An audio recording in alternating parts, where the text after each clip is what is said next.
Bom, o tema da nossa mensagem é: a terra não será destruída. Infelizmente, com dor no coração, eu digo isto. Mas, partindo da primícia que Deus é soberano e há várias passagens que corroboram que a terra não vai ser destruída, eu, como não posso contender com o Criador, mergulho nos estudos acerca disto e entendo que Deus faz o que Ele quer. No meu entendimento, como eu vejo muita maldade, e eu sei que esta já é a pergunta de muitas pessoas, assim como eu já fiz esta pergunta quando eu entendi isto aqui. Ora, mas aí então, como é que vai ser? A maldade vai continuar? São esses questionamentos que a nossa mente finita vai limitando os desígnios de Deus. Entende? Então, como Deus é soberano e Ele faz aquilo que Ele quer, e nós nos submetemos a isto. Então, infelizmente, com o coração partido, porque assim como muitas pessoas, eu queria de fato que essa terra fosse destruída, tirassem todos os homens maus e ficassem só a semente boa e nós reinássemos 1000 anos. Só que tudo isso é uma história contada pelos pastores Spielberg. Eles criam toda uma história, assim como já contou para você a história de Lúcifer, que ele era um querubim da guarda lá no céu e que ele vinha com a terça parte dos anjos e descia e que aqui conversava com os anjos, uma rebelião e Deus não sabia o que estava acontecendo. É assim que se conta a história da destruição da Terra, do planeta Terra, enfim, do universo, enfim. Então aí está o tema: a terra não será destruída. E a pergunta que muitos irmãos que estão entrando no sistema religioso, neste momento, caindo de paraquedas, e aqueles irmãos que são novos no nosso canal, a pergunta que eles fazem é isso: mas está escrito na Bíblia que a terra será destruída. É verdade, está escrito que os céus, as estrelas, o sol vai se tornar dia, noite e tal. Só que isto não é a terra cosmos. Estas são linguagens de figuras comum entre os judeus. Os judeus sempre usaram linguagem de figura. Era próprio na época de Moisés, criado na cultura egípcia, eles falarem por meio de sinais, escreviam nas rochas, nas cavernas. A serpente era usada como símbolo de poder. Jesus, quando pregava e ensinava por meio de sinais de figura. Olhai para o lírio do campo. Nem Salomão se vestiu como ele. Ora, é claro que Salomão, a roupa de Salomão, era melhor do que um lírio. Claro, mas ele estava falando usando essa simbologia, essas linguagens de figura. O apóstolo Paulo usa a metáfora do vaso. Então, toda esta linguagem bíblica era uma linguagem judaica, não a nossa. A Bíblia tem uma linguagem, apesar dela ter sido traduzida em vários idiomas e ter sido atualizada ao longo dos anos, toda a sua linguagem original, o seu contexto, é uma linguagem de figura. E quando os pastores leem a Bíblia, em especial nesse texto de 2 Pedro, capítulo 3, versículo 7, eles se pegam a esses sinais. Toda a Bíblia, de Gênesis a Apocalipse, é uma linguagem de figura ou uma figura de linguagem. A ordem aqui, eu acredito que não muda o sentido da palavra. Então, já pregamos sobre isso, o sol que ia se escurecer. Vocês se lembram, e eu já preguei sobre isso, quando Deus disse que o sol, a lua e as estrelas iriam se curvar perante José, Deus estava se referindo ao sol, à lua, como as constelações, as estrelas como constelações. Deus estava se referindo aos astros, ou Deus estava usando a linguagem que eles entendiam, se referindo àqueles que governavam sobre José, neste caso, seu pai, a sua mãe e os seus irmãos. Então, na linguagem de figura, na expressão de Deus para com José, um judeu que entendia esta linguagem, o sol estava ali como seu pai, a lua como a sua mãe e as estrelas como os seus irmãos. Tu te lembras quando Deus chama Abraão e olha para os céus e diz: olha as estrelas, se é que tu pode contá-las, assim será a sua descendência, representando então o grande número de pessoas que sairiam ali das entranhas de Abraão. O salmista diz que o Senhor Deus é o sol. O Malaquias disse que para vós nascerá o sol da justiça. Então, estas são linguagens de figura para falar de governo, autoridades. A Bíblia fala de potestade, quer dizer poder. Então, toda esta linguagem de figura, se você pega de forma literal, você arruma um problema teológico muito grande. Por quê? Porque os professores da escola bíblica dominical acreditam que, de fato e de verdade, as estrelas vão cair. Gente, se as estrelas caírem do céu, ninguém vai para o céu, porque acaba com tudo. A catástrofe mata justos e injustos, inocentes e culpados. Entendeu isto? Então, olha o que se pega. A passagem de 2 Pedro, já falamos sobre outra, falamos de Apocalipse, já falamos sobre outra passagem de Pedro, que os céus estrondosos. Vamos falar sobre essa. Antes que você entre aí falando de outra passagem, nós temos já aqui, já falamos sobre as outras passagens. Vamos falar sobre esta. Olha lá, 2 de Pedro, capítulo 3, versículo 7. Ora, os céus que agora existem. Ora, agora eles não existiam antes, Pedro. Então ele disse, ora, os céus que agora existem e a terra, pela mesma palavra, têm sido entesourados para o fogo, estando reservado para o dia do juízo e destruição dos homens ímpios.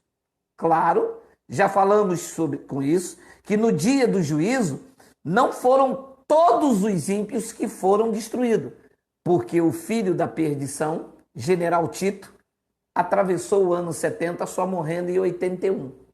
Então, ele diz que os céus estavam sendo, e a terra, estavam sendo entesourados para o fogo. Este fogo é a condenação. Este fogo aqui, apesar de que Jerusalém também pegou fogo num acidente lá em Jerusalém, mas o fogo também é condenação. E quando Pedro se refere a céus e a terra, Pedro fala da terra das pessoas que viviam naquele contexto e os céus, o governo. Aliás, ele tira esta frase de um exemplo, o que iria acontecer, ele tira do exemplo que aconteceu lá com Noé. Se você voltar ao versículo de número 5, olha só que interessante o paralelo que ele faz. Tipo, o que aconteceu lá com Noé, o juízo que aconteceu em Noé, era o juízo que aconteceria ali nos dias de Pedro, aonde o epicentro seria Jerusalém. Ele diz, porque deliberadamente esquecem que de longo tempo houve céus, bem como a terra, a qual surgiu da água e através da água pela palavra de Deus, pelo qual veio a perecer o mundo daquele tempo afogado em água. Veja, Pedro diz que aquele mundo de então que era lá de Noé, ele se refere que acabou na água, que foi o dilúvio, ele diz, pelo qual veio a perecer o mundo daquele tempo. Veja, naquele juízo de Noé, quem pereceu foram as pessoas. Apesar de ter tido um dilúvio, apesar de haver o juízo de Deus sobre aquele povo, aqui não diz, ou você sabe, que não houve a destruição da humanidade. Quando Deus trouxe juízo sobre Sodoma e Gomorra, não foi o fim da humanidade. Assim como Pedro está dizendo que aquele mundo que veio a perecer o mundo, este mundo que Pedro se refere, era as pessoas mais que ali viviam e os governantes daquela época, os céus, os governantes e a terra. A terra era compreendida também pelas pessoas. Houve, ó terra, as pessoas que viviam ali também eram vistos, considerada um conjunto de pessoas. Então Pedro diz que assim o que aconteceu estava próximo a acontecer nos seus dias também. Você sabe que céus ali e na Bíblia não significa o céu azul ou o céu onde Deus habita. O céu é uma posição de governo. Aliás, eu acho que eu tenho aqui Isaías, capítulo 14. Deixa eu escrever aqui para você, Isaías 14, versículo de número 12. Olha só o que a Bíblia mostra como céu. Leia comigo, Isaías capítulo 14, versículo 12. Como caíste do céu, ó estrela da manhã, filho da alva, como foste lançado por terra, tu que debilitavas as nações. Quando o sistema religioso lê esse texto, diz que era Lúcifer que caiu do céu, que caiu lá da onde Deus habita. Não, o céu aqui era o status de posição do rei. Por quê? Porque este texto se refere a Nabucodonosor, se refere ao rei da Babilônia. Olha o que diz o versículo de número 4. Olha só. Deixa eu voltar aqui. Tenha paciência comigo. Então proferirás esse mortejo contra o rei da Babilônia e dirás, como cessou o opressor, acabou a tirania. Então esta profecia, este mortejo, não dizia respeito a um anjo que estava lá no céu, lá com Deus. Era um anjo, era um rei da Babilônia, que céu significa a sua posição, o seu status de rei. Então ele iria cair da sua posição, do seu reinado, do seu poder. Então, quando Pedro diz que os céus, ele estava se referindo aos governantes. Pedro estava se referindo às autoridades, aos poderes constituídos, que passariam, que estavam reservados para o juízo. Jesus disse, como vocês escaparão do juízo vindouro? Era isto que Pedro estava dizendo. Nos dias de Noé, eu também não sei se eu tenho aqui, eu acho que eu tenho, Gênesis, capítulo de número 6, versículo de número 11. Olha só o que Deus disse quando Pedro se referiu lá que o mundo de então pereceu. Foi o mundo que ele diz, era o mundo das coisas que habitavam, as pessoas, o governo. Olha só, Gênesis capítulo 6, versículo de número 11. A terra estava corrompida à vista de Deus e cheia de violência. Viu Deus a terra e eis que estava corrompida, porque todo ser vivente havia corrompido o seu caminho na terra. Então disse Deus a Noé, resolvi dar cabo de toda a carne, porque toda a terra está cheia da violência dos homens, e eis que farei perecer juntamente com a terra. Então você veja, houve um juízo, mas não foi o fim do mundo. Deus acabou com aquele governo, com aquele sistema de coisas, preservando apenas a Noé, a sua família e os animais. O que é que aquela arca representava? Um novo governo, uma nova vida, uma nova geração. Pasmem, lá dentro da arca, quem ia? Uma semente da perdição, um dos filhos de Noé. Então, quando Deus exerceu o juízo lá naquele mundo de então, que acabou todas as coisas, mas não acabou com a humanidade, também Deus preservou o filho da perdição, Cã. Então, disse em Gênesis, capítulo de número 8, versículo de número 20, tenha paciência comigo. Olha lá. Levantou Noé um altar ao Senhor e, tomando de animais limpos e de aves, ofereceu holocausto sobre o altar. E o Senhor aspirou o suave cheiro e disse consigo mesmo: não tornarei a amaldiçoar a terra por causa do homem. Leia, porque é mau o desígnio íntimo do homem. Não tem nada a ver com Satanás, não tem nada a ver com o demônio.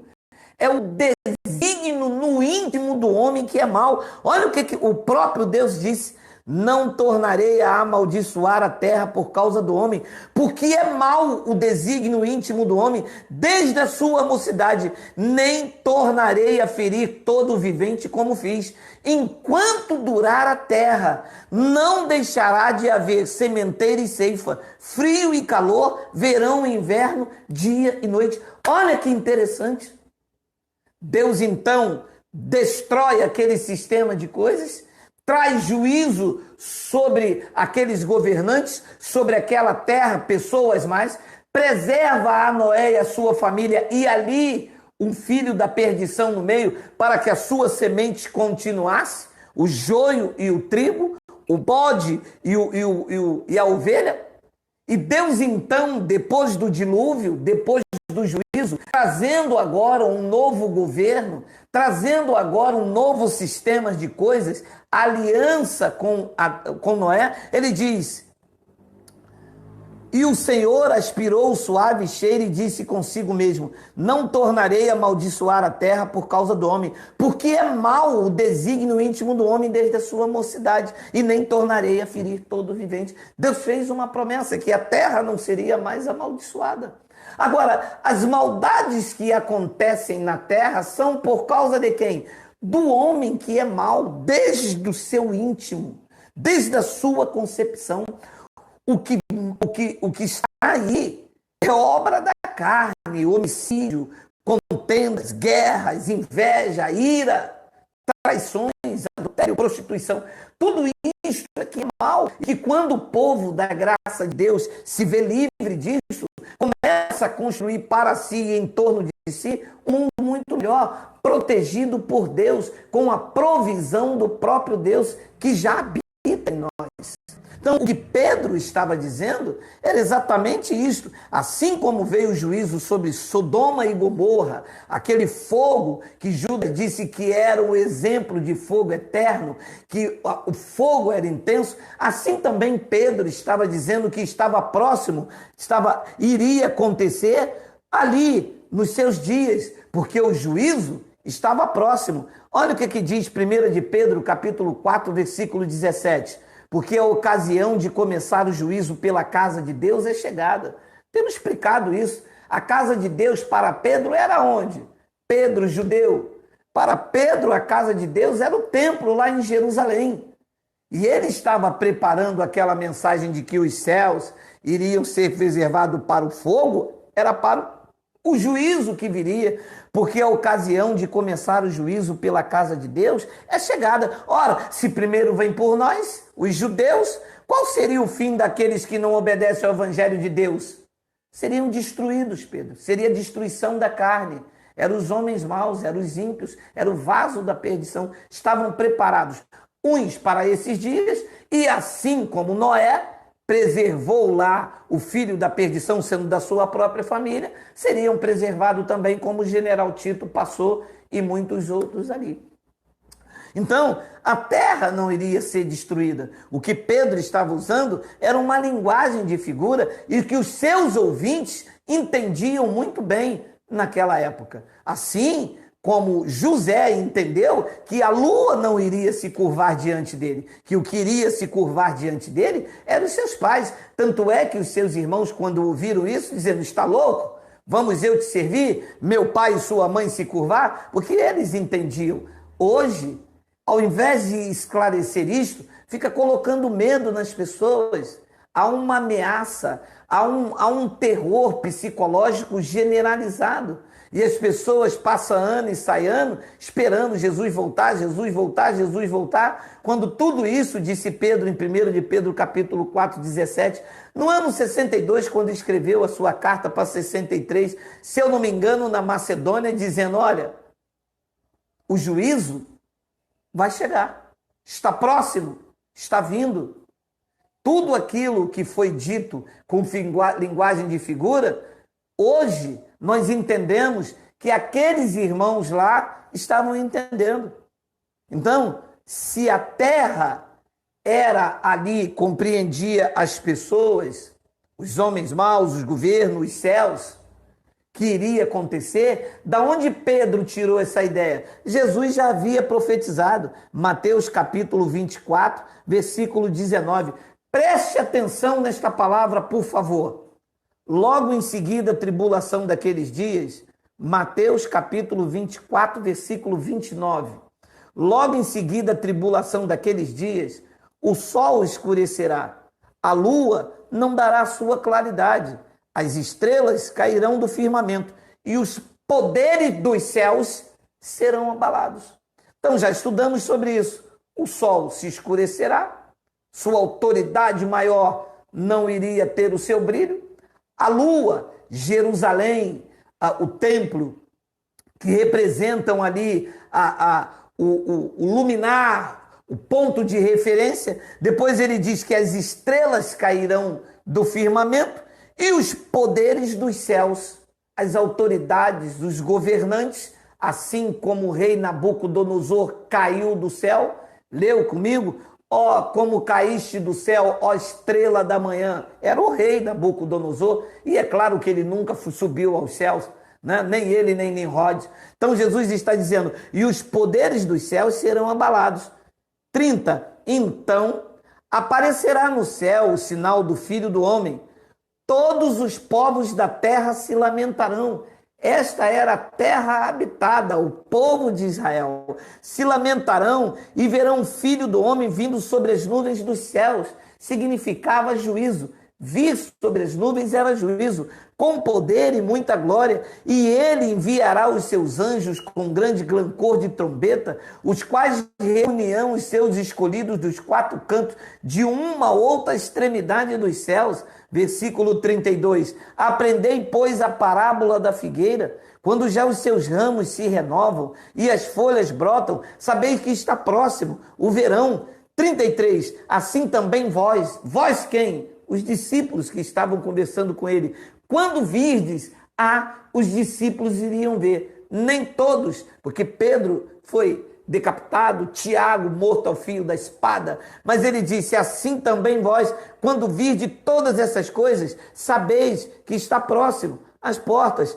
34. Em verdade, digo que não passará esta geração sem que tudo isto aconteça. Qual era a geração que o sol iria escurecer, a lua não ia dar claridade, os governos do céu iriam cair? Qual era a geração? É esta? Não, era de Pedro, era de Paulo, era de Jesus, era aquela geração, era o juízo iminente. Não era a destruição do planeta, do universo, a destruição da humanidade. Não foi a destruição da humanidade em Sodoma e Gomorra. Não foi a destruição da humanidade em Noé. Foi a destruição de sistema, de governo, de cidade, de pessoas. Era Deus exercendo o seu juízo, como exerceu em Sodoma e Gomorra e preservou a vida de Ló. A sua mulher virou uma estátua de sal. Preservou a vida de Noé e de sua família, e ali dentro um filho da perdição. Assim como preservou a vida de João na ilha de Pátimos, do filho da perdição, do general Tito. E o juízo aconteceu. A terra não foi destruída, o juízo veio, mas não era a destruição da terra. Porque olha o que disse Isaías, capítulo 66, versículo 1. Assim diz o Senhor, o céu é o meu trono e a terra o estrado dos meus pés. Que casa me edificareis vós? E qual é o lugar do meu repouso? Veja, a terra é o estrado dos pés. Olha, o céu é o trono. Mas e aonde ele vai colocar o pé se ele destruir? Não, o céu é o trono e a terra o estrado dos pés. Isaías 45, versículo de número 18. Porque assim diz o Senhor que criou os céus, o Deus que formou a terra, que a fez e a estabeleceu, que não a criou para ser um caos, mas para ser habitada. Então, Deus estabeleceu a terra. Ele não a criou para ser um caos, para ser destruída, para ser devastada. Deus a criou e a estabeleceu.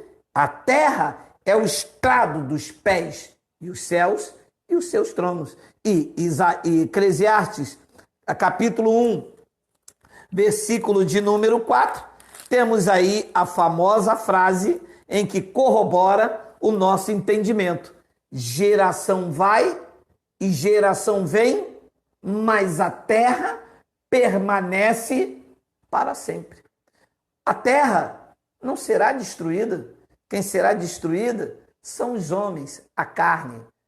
A carne do ímpio será destruída, deixará de existir. A extinção eterna, fogo eterno, vida destruída para sempre. Os homens maus e os justos. O pó voltará, a carne voltará ao pó e o espírito voltará a Deus.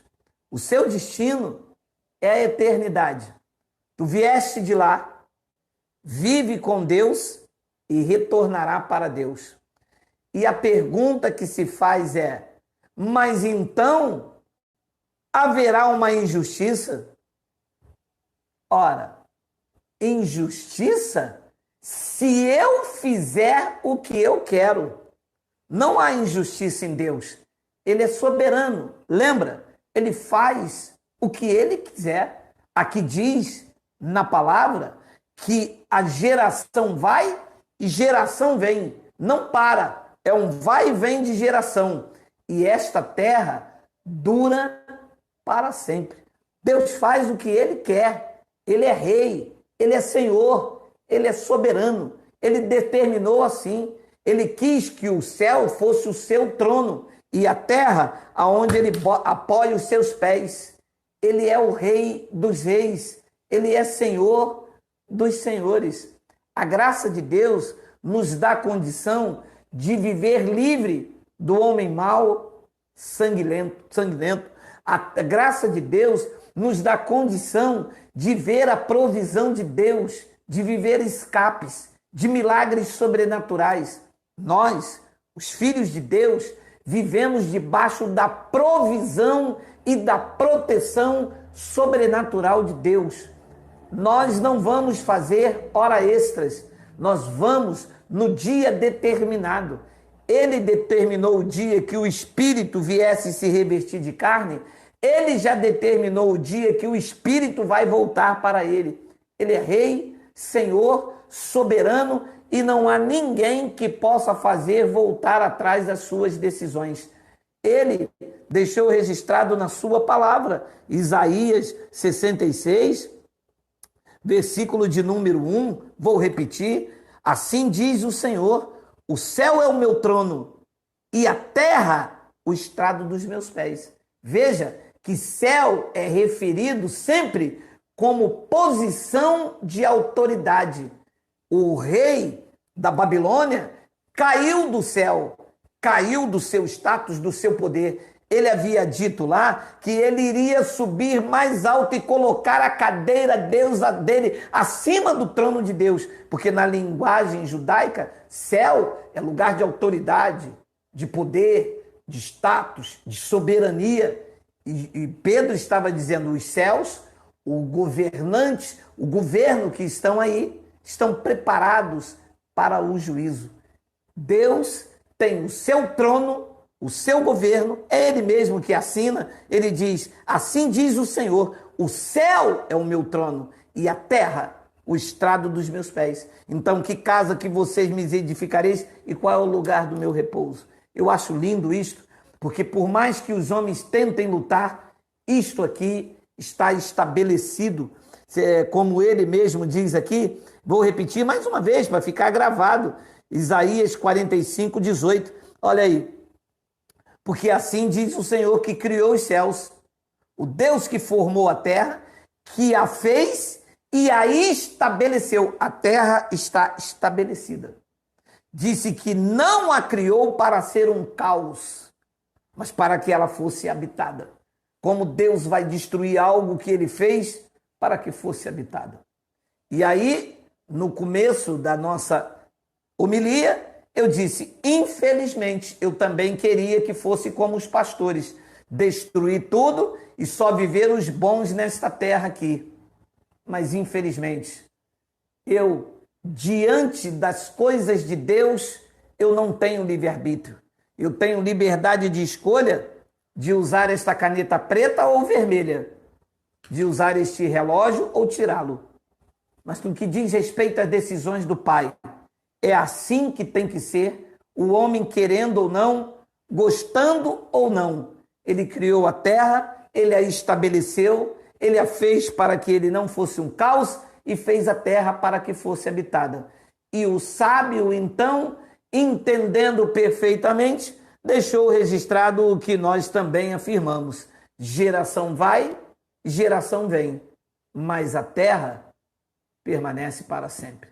Um grande abraço, amanhã eu te espero.